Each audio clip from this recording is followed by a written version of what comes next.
Hey everyone, welcome back to our channel. Today I'm going to show you how to block emails in Gmail in a very simple way. So without wasting any time, let's get started.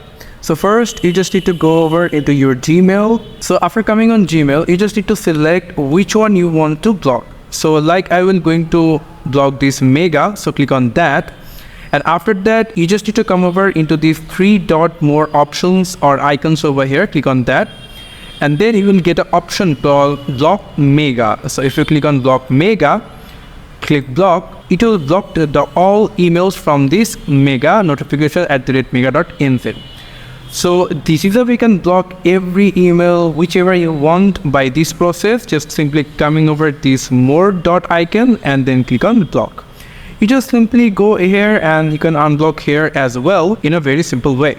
So this is how you can block any email in Gmail in a very simple way. Thank you so much for watching this video. I hope to see you in other videos. Till then, goodbye.